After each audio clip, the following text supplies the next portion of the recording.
Vem cá, vamos fazer uma brincadeira nesse sabadão.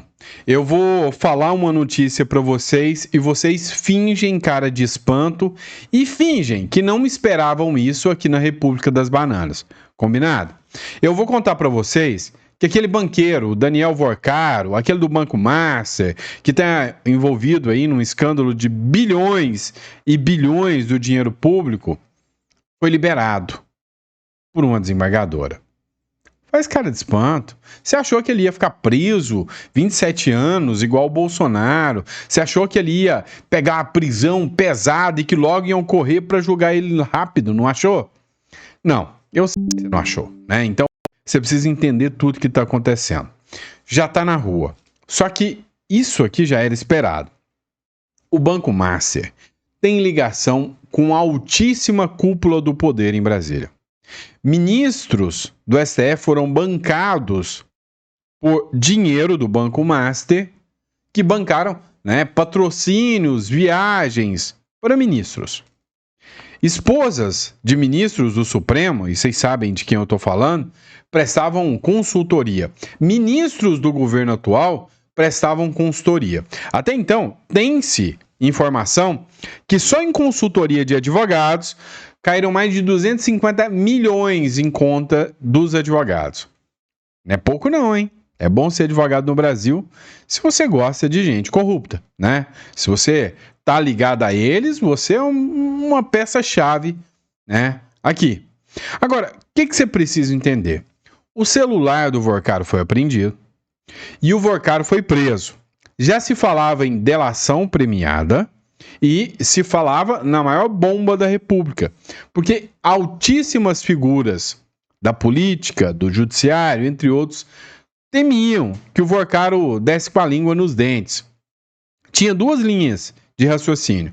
Uma delas iam cancelar o CPF do Vorcaro dentro da cadeia. A outra, logo vinha uma decisão liberando o cara. Adivinha qual aconteceu no Brasil? Livre, leve, solto, como uma pluma. E aí, só para dar um detalhe, duvido muito que ele não volte a reinar pleno, normal, como se nada tivesse acontecido logo. E ainda acredito que se bobear, vira senador da República. Requisito para isso tem, né? Então, desembargadora revoga a prisão de Vorcaro e demais presos da Compliance Zero. A desembargadora do Tribunal Regional da primeira região revogou a prisão do dono do Banco Master, Daniel Vorcaro, e dos demais presos na Operação Compliance Zero, nessa sexta-feira. Então, ontem à noite, essa surpresa que não pegou ninguém de surpresa. Além do Vorcaro, devem ser soltos o ex-sócio, Augusto Lima, Luiz Antônio Bull, Alberto Félix de Oliveira e Ângelo Ribeiro da Silva. Em decisão assinada nessa noite, a magistrada entendeu que, presta atenção, né? Como diria o Tiririca, que enganou muitos aí, fingindo que era conservador. Abestado, presta atenção no que eu vou te falar, abestado, tá? Não obstante a presença judicial dos elementos justificadores do decreto prisional, cumpre destacar que os delitos atribuídos ao paciente não envolve violência ou grave ameaça. Não, ele só roubou uma pancada. Bilhões. Violência e grave ameaça? Em momento algum isso acontece. Esquece. Agora, vamos lá. Abre aspas. Ademais, não há demonstração de periculosidade acentuada ou de risco atual à ordem pública que, de forma excepcional, justifique a manutenção da medida extrema da prisão preventiva, afirmou a desembargadora. Então, segundo ela, embora se tenha apontado risco à aplicação da lei penal, o mesmo pode atualmente ser mitigado com a adoção de medidas cautelares diversas da prisão, tais como a retenção do passaporte, a monitoração eletrônica, são suficientes para conter o periculum libertatis e se atender os fins cautelares, em consonância com o caráter subsidiário e excepcional da segregação antecipada.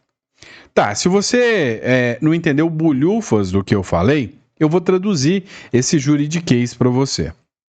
é mais ou menos o seguinte. Olha, filho, ele foi pego dentro de um avião, indo para Malta, tentando fugir.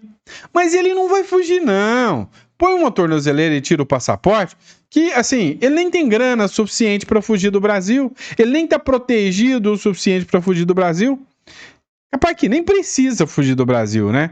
Vai voltar pleno, poderoso. Você entende o tamanho disso? O cara tava fugindo num jatinho particular para Malta com bilhões e bilhões e bilhões. O que é suficiente para ele? Põe uma tornozeleira no menino e tira o passaporte. Então, não vai ter um monte de policial federal segurando ele para ele não fugir, não. Nós estamos falando de cifras que podem chegar a 80 bilhões. Entende? 80 bilhões. Mas tá bom. Menino não vai fugir, não.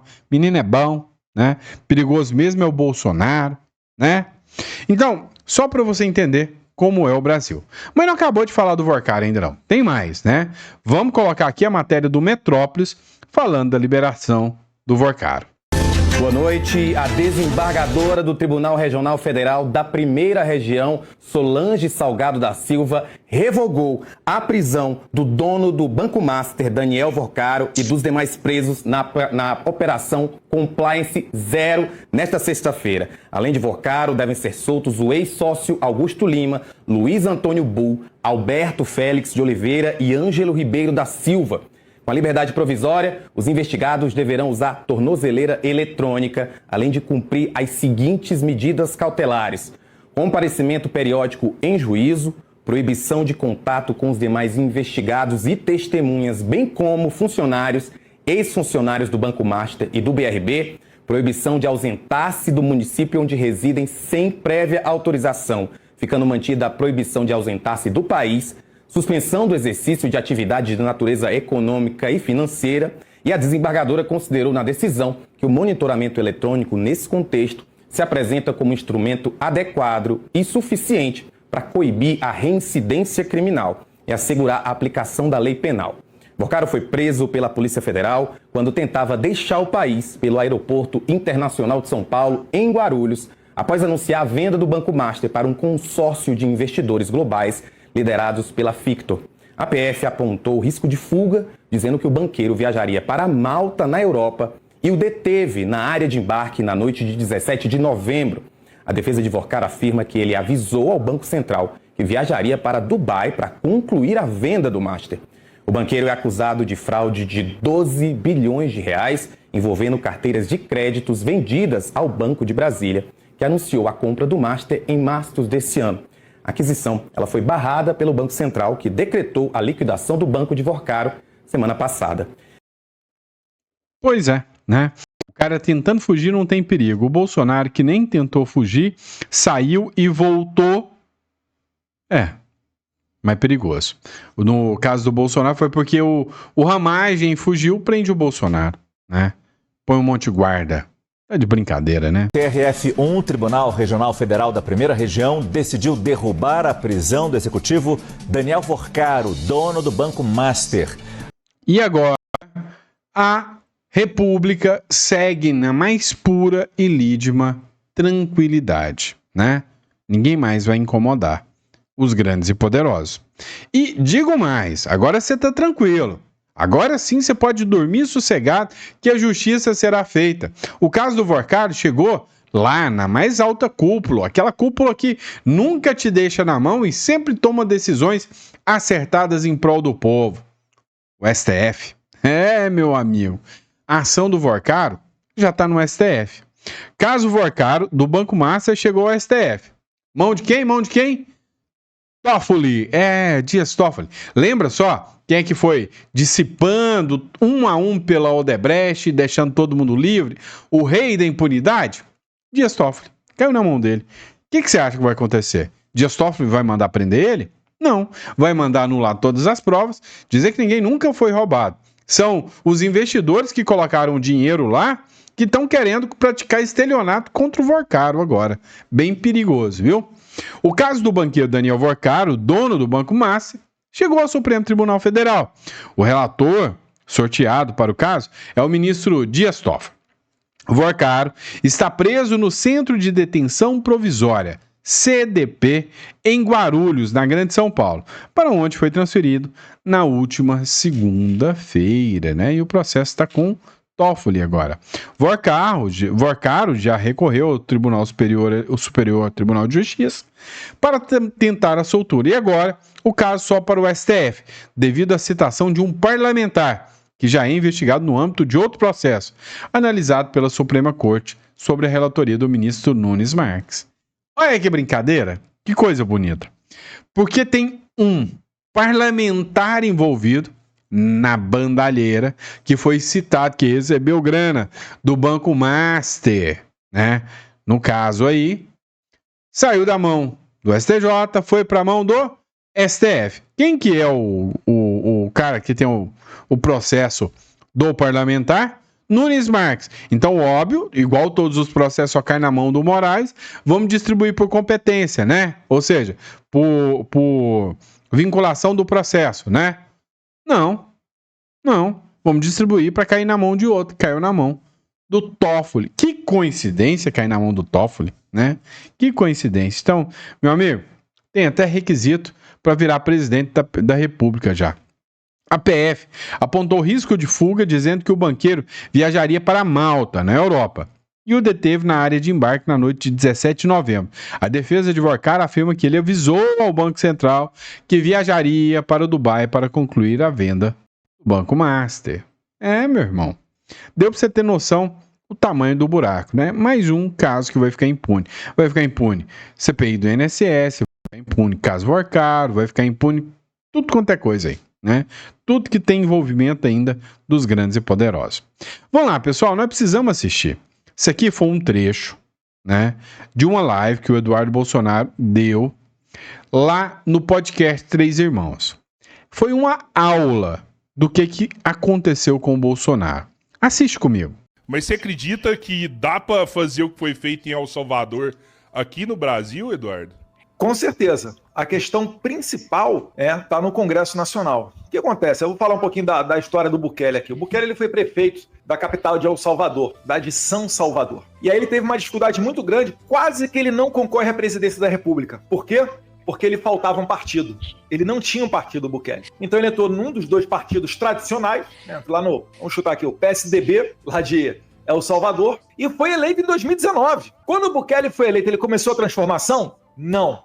Quando o Bukele foi eleito, ele foi igual ao Jair Bolsonaro, tentando fazer algo diferente, levando o interesse do povo em primeiro lugar, e a Suprema Corte e outros agentes sempre bloqueando ele. Ele também não tinha maioria no Congresso. Lá vale lembrar, o Congresso é unicameral, tá? Não é Câmara e Senado, não. É um só. É um parlamento único. Só que em El Salvador, ao contrário do Brasil, existe o que eles chamam lá de eleição de meio de mandato, que são eleições para renovar o legislativo. Então o Bukele entrou em 2019, 4 anos de mandato. Com 2 anos, veio uma nova eleição. E aí ele tinha um partido dele, que se chama Nuevas Ideias. Novas ideias. No partido dele, sabe quantas vagas ele conseguiu das 84 vagas do parlamento de El Salvador?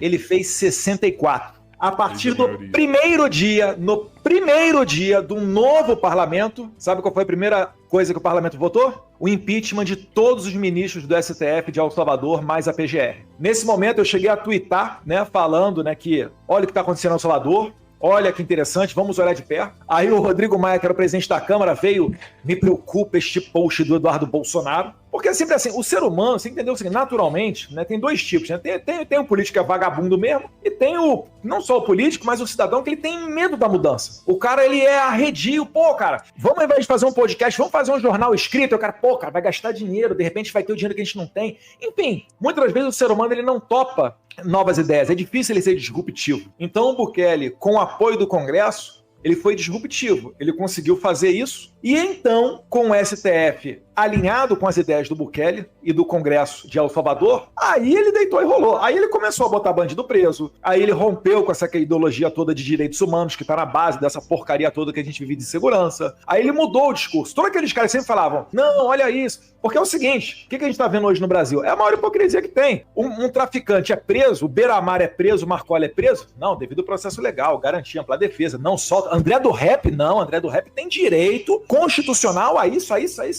Aí solta o André do Rap, André vai para o Paraguai, beleza, acabou. Bolsonaro, não. Aí a coisa muda. Então o que acontece? A gente está vendo no Brasil que essa ladainha toda de quem fala de lei, etc., isso valia até certo ponto. A gente está vendo agora com um processo que não é só contra o Bolsonaro, né? Os assessores dele, o pessoal do 8 de janeiro, não valeu porcaria nenhuma. Porque, pessoal, vou te dar um exemplo. Você não pode ser responsabilizado por fato de terceiro. O que isso significa? Se eu tô aqui com o Bilinski, e o Bilinski, sei lá, cara, tá tomando um processo e vai para outro país, o que eu tenho a ver com isso? Aí o Alexandre de Moraes vai e me manda para cadeia porque o Bilinski saiu daqui.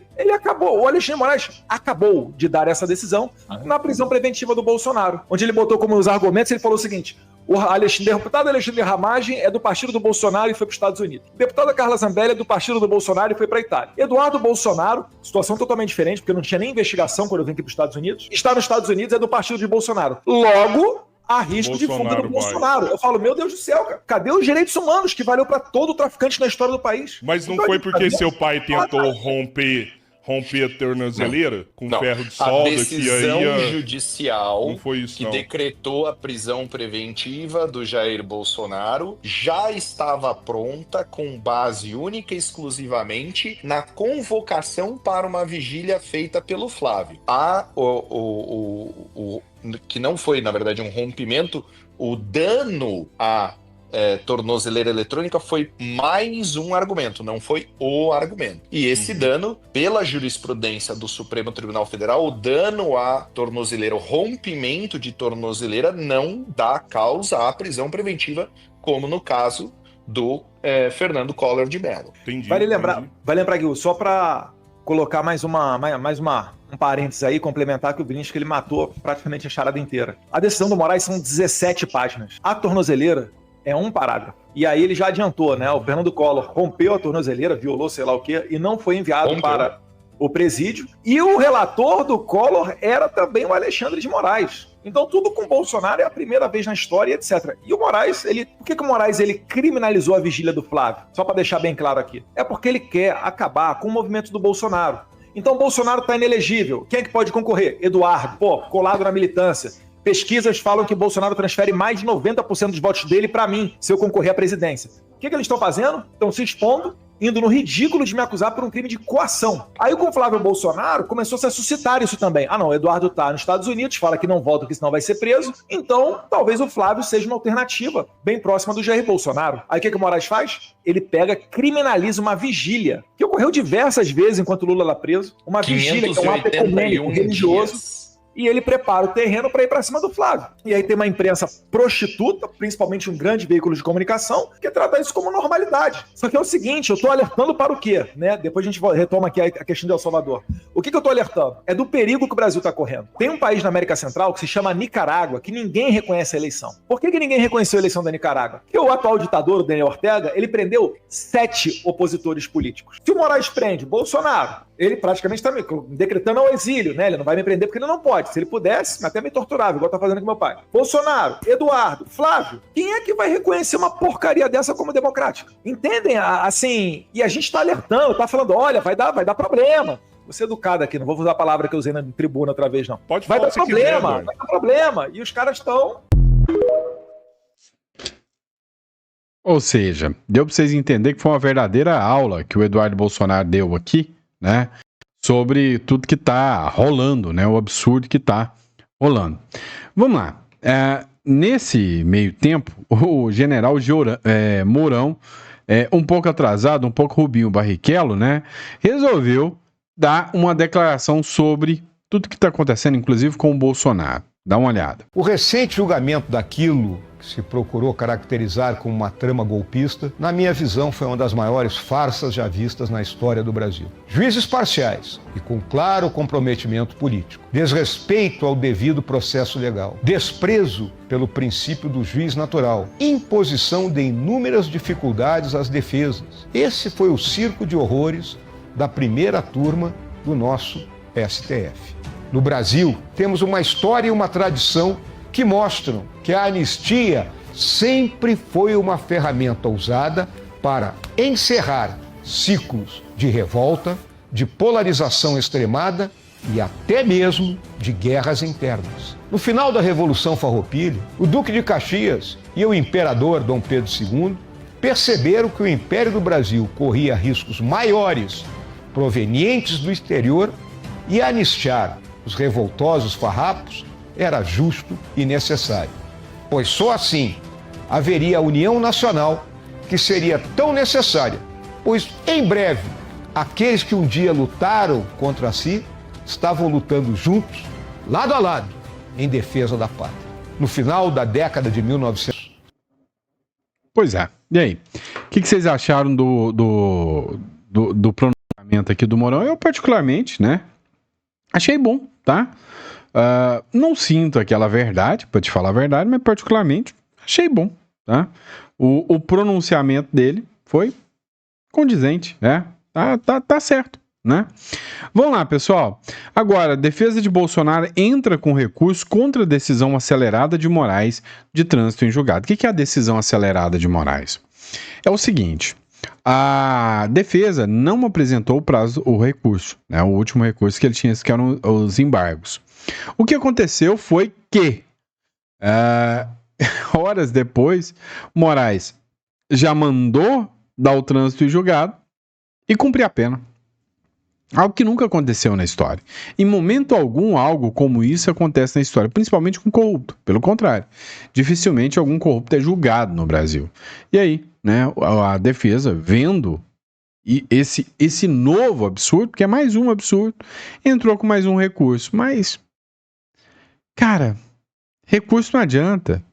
Não adianta. A gente acaba de receber informação apurada, inclusive por Telcuri, que a defesa do ex-presidente Jair Bolsonaro diz em novo recurso ao Supremo Tribunal Federal, nessa ação da trama golpista, que a Suprema Corte cometeu um erro judiciário. É o que diz, então, essa apuração trazida e essa informação trazida por Telcuri. Os advogados, então, apresentaram o que a gente chama e estava comentando aqui de embargos infringentes. Fizeram críticas nesse documento, chamando a antecipação do trânsito em julgado do ex-presidente nessa ação penal de erro judiciário. Então vamos ao que disse aqui, pelo menos a gente tem um resumo do que colocaram os advogados nos embargos infringentes, mais um recurso no Supremo Tribunal Federal. Eles afirmam que a decisão antecipou o trânsito em julgado da ação penal, enquanto ainda transcorria o prazo para apresentação de embargos infringentes. E segundo os advogados do ex-presidente Jair Bolsonaro, é o que a gente está colocando aí na tela, isso foi um erro judiciário e por isso todo esse processo deveria ser revisto. A gente vem com mais detalhes desse assunto daqui a pouquinho, mas tinha uma expectativa para a apresentação dos embargos infringentes. Isso aconteceu com os advogados fazendo críticas a todo esse processo. A gente sabe que no começo da semana o ministro Alexandre de Moraes, na primeira turma, declarou ali o trânsito em julgado. Com isso, as penas, né, que foram determinadas pela primeira turma começaram a ser cumpridas, pelo menos pelo núcleo 1. Isso inclui o ex-presidente Jair Bolsonaro e também ex-ministros, enfim, vários integrantes do núcleo 1 da trama golpista que foram encaminhados ali para as determinadas prisões, com exceção de Alexandre Ramagem, este que não está aqui no Brasil. Daqui a pouquinho a gente traz mais detalhes, mas então uma crítica dos advogados a todo o processo sendo conduzido pelo Supremo Tribunal Federal. Pois é, né? Só mais uma crítica, né? Só mais uma crítica, né? Desse processo atropelado, né? Vamos lá. O esquema tá pegando fogo lá no Congresso Nacional. O Congresso Nacional derrubou mais de 50 vetos do Lula. É uma retaliação do próprio Davi Alcolumbre contra o Lula por causa da nomeação do ministro do STF para a vaga do Barroso. O Pacheco era o candidato que o Alcolumbre queria, enquanto que o Lula nomeou quase que seu braço direito, né, que é o Jorge Messias. Todo mundo sabe que o que o Lula quer é aparelhar o Supremo Tribunal Federal. Mas, né, o Congresso, através do Davi Alcolumbre e do Hugo Mota, racharam por completo com o governo Lula e derrubaram os vetos do Lula, mais de 50 vetos do Lula. Antes da análise dos vetos, o presidente do Congresso deu um abraço no presidente da Câmara, uma forma de mostrar que estão alinhados em relação ao distanciamento do Planalto. A votação aconteceu em bloco. Antes de anunciar o resultado, Davi Alcolumbre disse que a votação não é uma disputa política. É preciso ser muito claro. O Congresso Nacional não pode se furtar ao cumprimento de suas responsabilidades constitucionais. A votação desse veto não é um gesto político isolado, é uma necessidade institucional. Como já era esperado, o governo foi derrotado. Dos 59 vetos do presidente Lula à lei do licenciamento ambiental, 24 vetos foram derrubados em bloco. Outros 7 ainda não foram avaliados. O governo pediu para votar separadamente um bloco com 28 vetos. Seria uma forma de evitar o desgaste, mas a estratégia não funcionou. Mesmo em separado, os vetos foram derrubados por 295 deputados. 167 votaram pela manutenção. Entre os senadores, foram 52 votos pela derrubada e apenas 15 pela manutenção. Com a derrubada dos vetos, volta a valer a licença por adesão e compromisso, as chamadas LAC, que é um licenciamento emitido pelo próprio empreendedor para obras de médio ou baixo impacto ambiental. Também é permitida a derrubada de áreas verdes de Mata Atlântica sem autorização prévia de órgãos federais ou municipais. Numa rede social, o presidente da Frente Parlamentar do Agronegócio, deputado Pedro Lupion, afirmou que foi uma vitória dos produtores rurais, que aguardaram por mais de 20 anos pela lei que modernizasse o licenciamento ambiental no Brasil. Em entrevista ao Jornal da Record, a ministra do Meio Ambiente, Marina Silva, lamentou o resultado. Se está desmontando... Não, vocês não merecem ouvir ela não, tá? É muita maldade por vocês ouvirem ela.